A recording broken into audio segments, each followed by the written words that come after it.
I'm an addict, and my mouth is about to get very dry. I'm actually from Ottawa, partly from Parry Sound, so if there's anyone from Northern Ontario... One guy. Thank you. Thanks for coming. Is that the bee guy? The bee and fish guy? Yeah, okay. And there's another one, Aaron from Parry Sound. Woo! Okay, enough about them. Thank you, Richard, so much for your message, for your story. I was just like, this is why I come to conventions, to get that connection and that stuff. It's fucking amazing. I'm so glad to be in recovery and be at a convention with the old people and the new people. You know, and I guess when I was thinking about back to basics, actually it's been a little bit of a journey to become a speaker, because first it's like I was asked and I was like, yes, okay, no problem. And then I was supposed to be on Friday at 5, and I was like, I'll still be at work in Ottawa. I was like, okay, I'm not speaking. Woo! Thank God. And then it was like, you're speaking tomorrow morning at 9. I'm like, oh, okay, fine. And it's like, no, you're not speaking. There's somebody else. So it's just like, okay, I'm good. I'm here. If anybody needs to stand up and stretch because your bum is asleep, please do so. Those chairs, I don't know what's going on. Yeah, so a little bit about these. I love the 5 things. My things are the same things as your things. You know, what are the 3 that you only have to do? Because I'd like to do the shorter version of that. Yeah. Well, I guess the first thing that I did was 90 meetings in 90 days, and I've done it twice. So in the very beginning, they said do 90 meetings in 90 days, and I was kind of like relieved that I had some instruction of what to do with my life now that I wasn't doing my old life, you know, because I knew very well what to do there, but not what to do when I got here. So doing that 90 and 90 really helped me figure out what I was supposed to be doing, and I think it was more than that, because I would go to the nooner and then sit at the coffee shop all day, play some pool, and then go to the meeting at night. You know, and that's what my life looked like. I didn't have a job. I was unemployable, that is for sure. I had a boyfriend, of course, who I met in detox. So I was very busy. I knew what to do. I guess part of my message is that I've done nothing perfectly out of those 5 things, except for don't pick up no matter what, right? Because right from the beginning, when I was in detox, you know, I met the love of my life, my true soulmate, you know? Because for me, in the beginning, I was so empty, and there was this huge void of where drugs and that whole lifestyle used to temporarily fill every day for 5 minutes, that I was looking for anything to fill it. And Jeff was like the perfect filler. And so we were together for the first 18 months of my recovery. I was in a relationship with a guy that I met in detox, you know, and that became definitely my first version of my higher power, because basically I did whatever he said, you know, and that's what I cared about most, who I talked to most, who I hung out with the most. And it was so powerful because I was trying to work his program for him and help him stay clean, you know, and we all know how that does not work, right? But I was doing the 90 meetings in 90 days and continued to do that for, I think, like 18 months until I had my first job. And over that 18 months, going to 90 meetings in 90 days and having a fake sponsor, by the way, gave me the basics, the courage to move out of that relationship and to find the real stuff. Because by 18 months, I kind of had friends. You know, I had a home group, I was going regularly, and so my life started to the void started to get filled with the other stuff, the good stuff, you know? And about the fake sponsor, that's one of those 5 things. No, the sponsor, not the fake sponsor, is one of those things. I picked my sponsor for her physicality as well. She wasn't as cute as I was, so I knew that she wouldn't be taking attention away from my boyfriend. Yeah. So that was the first sponsor. I got better at picking sponsors. Thank goodness. And my first home group was actually, it was right outside the male treatment center. So it wasn't the men's meeting, but it was the men's meeting. You know what I mean? It was the men's meeting in Lee. And that's where I was comfortable, you know?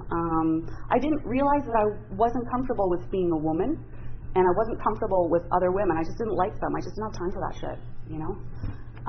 But slowly, over those 18 months, women started to creep into my life, unbeknownst to me, and endear themselves to me, and started to do things like talk to me and hug me and, you know, take me into their homes and stuff like that. So eventually that changed. That changed too, my relationship with other women in the fellowship and a relationship with a sponsor. Like a few weekends ago, we had a women's weekend, a woman of a certain age, plus Lee, because I'm not of a certain age. I want to make sure that that is on here. And it's like, to do that blew my mind, you know, to be in a cabin on a lake with 12 other recovering women and just loving each other, you know, just loving each other, just playing Scrabble and doing stupid stuff, you know. And there was kind of like a newcomer woman who came there, and she was like shaking, and she was so afraid that there was going to be drama, that there was going to be fights, that she was going to be walking out of there in 20 minutes, you know. And because she shared that right at the beginning of the weekend, she had a great weekend, you know, because we'd all been there, you know, at some point in the recovery. But she took that leap, that little faith, like, okay, just show up, right? Just show up and see what happens. One of the other things is service. And my first service position, okay, because with me it's like either go big or go home in all aspects of my life. So I wasn't a GSR, I wasn't, you know, a secretary or whatever. It's like, I'm going to be on the convention committee, you know, because that's a big deal. Like, that's a really, really big thing. But it's like, I don't have time for that other stuff. Just move me to the front of the class, you know. And that's a hard lesson. It's a hard lesson. So it was a convention in Ottawa, and I was to be the arts and graphics chair. And even though I had no cervix experience, I sure did after that weekend. I didn't. I cried the whole weekend. Cried the whole frigging weekend. You know, because I was so overwhelmed with what was happening, you know, like all the people that were there. I'm sure it was only about 1,000 people, but in my head it was like all of Canada was there, you know. And I put up posters and I was crying, and I was blowing up balloons and I was crying. And the people on the convention committee, they just loved me, and, you know, it was like, you can do it, I'll see you at the next meeting, and, you know. And I designed the logo for that convention. And so every time it comes up on the thing, it's like I have this good memory of all the people that were on the committee and how much they helped me, and that my first foray into service was actually just like the biggest thing beyond my wildest dreams, you know. So since then I've gone back to like pushing in chairs and chairing my home group and stuff like that, mostly anyways. Yeah. So it's good to be at a convention, and thank you for the convention people for doing it, because it's, you know, you get as much out of it as you put into it. And when you're on a committee, you know, it becomes a we thing, and it kind of becomes okay. Somebody last night was sharing about how in early recovery service, like what I heard anyways, was that she was like on a pink cloud. It's like you're on a committee, you love everybody, everything's good, people argue, it's okay or whatever. And then eventually like that pink cloud dissipates, and you realize that there's personalities, and there's, you know, those principles that we're supposed to put before them, and all that stuff. And to tell you the truth, I'm kind of at the pink cloud place again, you know, like with people at meetings and with people in service and in general. You know, it's just like, because I'm just coming back from a bottom, I think I'm in that place where it's like, I don't care, I will fucking love you, you know. So that's probably not going to last too long. So if you want, if you want to get in now while the going's good, come on up. You know? Yeah.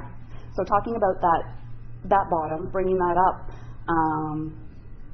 Yeah, there's a guy sitting outside, actually, just to divert. Guy sitting outside, and then, you know, I said I was speaking at this thing, and I said, what should I say? And I was just kind of being cheeky. I'm sure he's in here. You know, because I know everything. Anyways, and so he says to me, well, somebody said to me, if you stick at the basics, you never have to go back to them. I was like, damn. That's it, you know? And I did the basics for about 15 years. really active, really sponsorship, step group, home group. Home group has always been my biggest thing. Service, higher power, that kind of stuff for 15 years. And then something happened. I think it has something to do with going back to school, that I just got busy and started to get like my self-esteem and pats on the back from doing well at school. And I've heard other people share about this. And I just moved away slowly and gradually from NA, you know. And yeah, it started because I had a engineering class, my worst class, on a Monday night at 7:30. And that had been my home group for 15 years. Not the men's group, I switched to the other group. And so I didn't pick up another meeting. Do you know what I mean? Like I went to other meetings and floated around and, you know, did whatever, but I didn't take that advice from my sponsor to say, Lee, you need to get another regular meeting until this course is over. Didn't do it. In second year university, I decided that I was in love with a newcomer. Okay, I didn't have 15 years, I had about 10 years clean. And because of that insanity, my sponsor and I went separate ways. So it's like, okay, you're not going to home group anymore, and you don't have a sponsor anymore. And women were asking me to sponsor them, I don't know why, asked me to sponsor them, and I was saying, no, I'm too busy. Yeah, and that hurts my heart today that I said that to people. Because if you ask me to be your sponsor today, I'll say, yeah, let's talk about it, you know, to anybody. Except for newcomer men, sorry. Actually, no. Yeah. So and then school went on. The program I'm in is a 10-year program. It's a long journey. And the people that I were hanging out with regularly, there was 4 of them. And they were people, I didn't realize that at the time, but they were people who weren't really into NA anymore, you know? And we were doing lots of social things and whatever, but one by one, they dropped off. You know, one picked up and went really quickly. Another one picked up, and to this day, they're just living in fucking misery, you know? And the other one picked up, and I don't know what happened. You know, so it's like, my friends, my poor people who I surrounded myself, were not in NA anymore. And of course I had my people that were in NA, and were saying, hey Lee, are you okay? And we're going to see you at that meeting, you want to go to a convention, blah, blah, blah. No. And one of my big regrets today, especially when I see the pictures on Facebook, is that there was this group of women from Ottawa who went to the Philadelphia convention. And they asked me if I wanted to go, and I was like, are you fucking kidding me? Why would I want to spend my weekend at a convention? You know? Eek. And I'm sure that was a big warning sign to everybody else, but when you're in the disease, it doesn't, you don't know. You know, everybody else can see it, but you can't. So that by that point, I was living in Northern Ontario with my parents, and I was working at an internship. That's why I went up there. And by that point, my life had gotten as small as it was when I was using. You know, there were people that cared about me out there, but I wasn't connecting with them. It's like when you can't love yourself, you can't hear anybody else say that they love you. And so obviously, the end of the story is that I just came to the same place where I was desperate, lonely, angry. Everything was everybody else's fault. Blame. It's all you guys, you know? And all those years that I'd worked on this relationship with my parents, gifts of recovery, we got into a huge fight. I said terrible things. And that was kind of like the last straw. You know, it's like, what am I doing? You know, why am I in recovery anymore? I don't have anything that I used to have. I'm the exact same person. And that's when I hit bottom emotionally and everything spiritually. And I ended up at a convention in Toronto. And there was this speaker. And she told the same story. And she was like, yeah, you know, I think she was around 20 years clean. It's like I was hitting this bottom. Everything had changed. Everything sucked. And then I got out of it and I'm much better today. And I was like, where's the answer? You didn't say the answer. So after the meeting, I went up and talked to her and whatever, and what she told me that I'd like to share with you, because maybe this is where you are and that this will help you get out of it. Okay, let me get this right.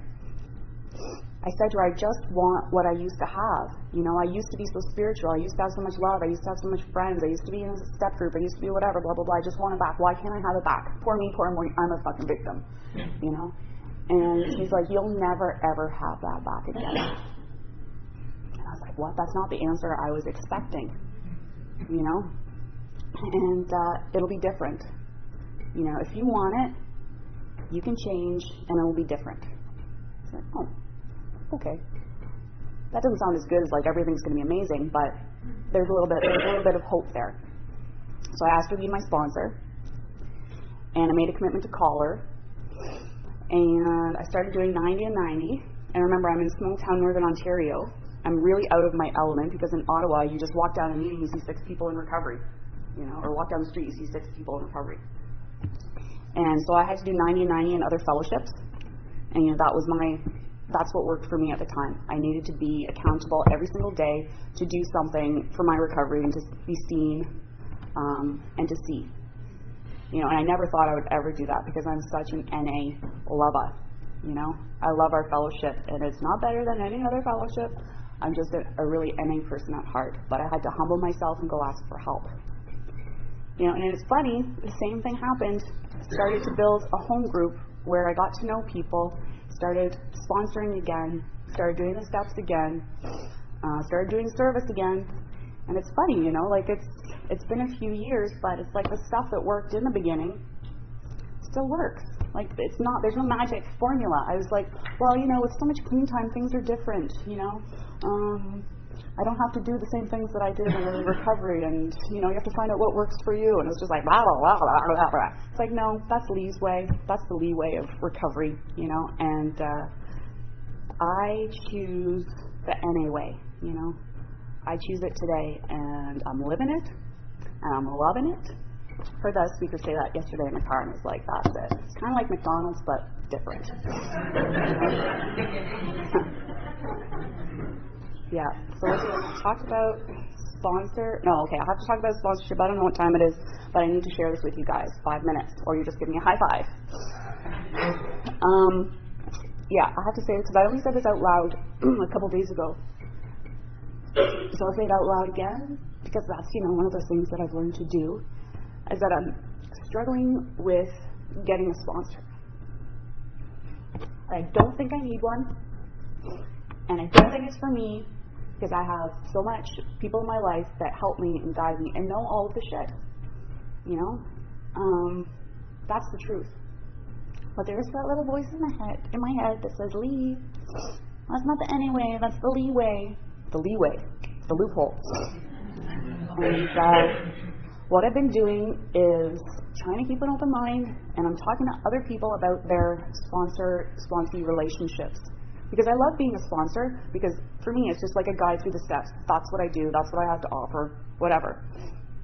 But being a sponsor without a sponsor, you know, not so much. So I'm just trying to have an open mind and ask people their experience and share about it.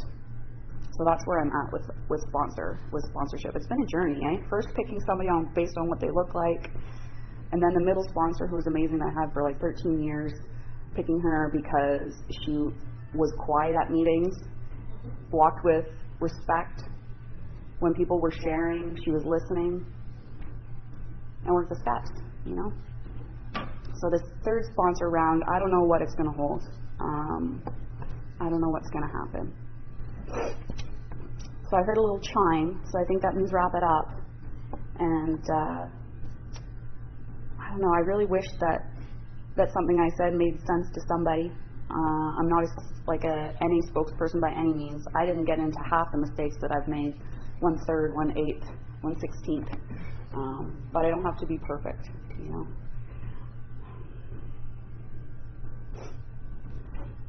The last thing I'll say is that I learned that I could start my recovery over at any time. You know, last year on my cake, my mom made my cake. She came to my celebration, okay? Repairs are being made. And she's like, what do you want on your cake? Because I'm like, chocolate. She went, what do you want, like, on your cake? And I swear to God, the first thing that came to my mind was back to basics. So she did it. And, yeah, I would get that on my cake again this year because that's where I'm at. Still reminding myself that I do the same things as I did when I was doing the basics for the first time, you know, and it's working out really good for me. So thank you so much, convention people. Thank you, Richard, for sharing. I was just like right there with you. And to anybody new or just coming back, welcome. And just for today, I love you. Music.